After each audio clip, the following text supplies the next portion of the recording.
Yan. Ito yung gagawin natin upuan, oh. Yan. Papagandahin natin yan. Ayan. Yan.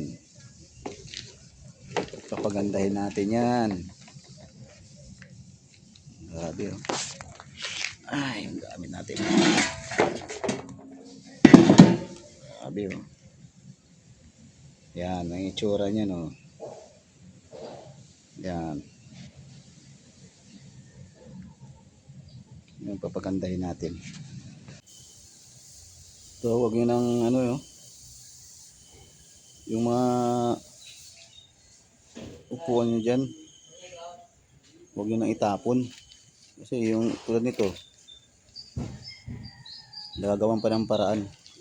Lahat, gagawa ng paraan yan. Kaya sayang lang, bili kayo ng bili ng bago. Wala, papagawa nyo na lang. Hanap lang kayo ng magaling gumawa, yung hindi kayo lulukuhin. Diba? Kasi sayang yan pag tinapon nyo. Ito, nagagawan pa ng paraan.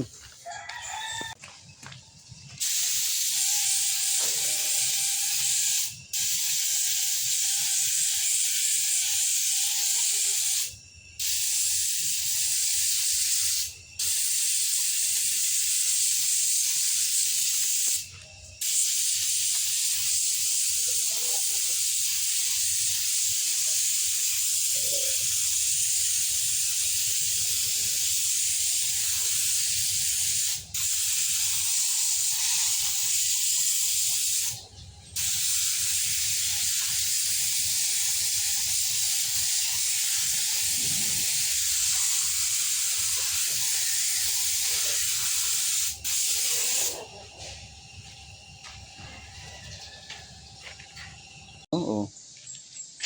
Yan na yung ano, yan, gagawin natin ng ano yan, kahoy finish. Yan, gagawin natin ng kahoy finish yan. Sayang eh. Natural lang siya, natural. Gagawin natin natural na kahoy yan. Di ba? Huwag niyo itapon. Kasi sayang, bili ng bili. Napapakinabangan pa, hanap kayo ng marunong gumawa. Kasi may sentimental value sa inyo yan. Kailangan rin yan. Mamaya, pag gawin natin natural na kahoy ito. Bakal to.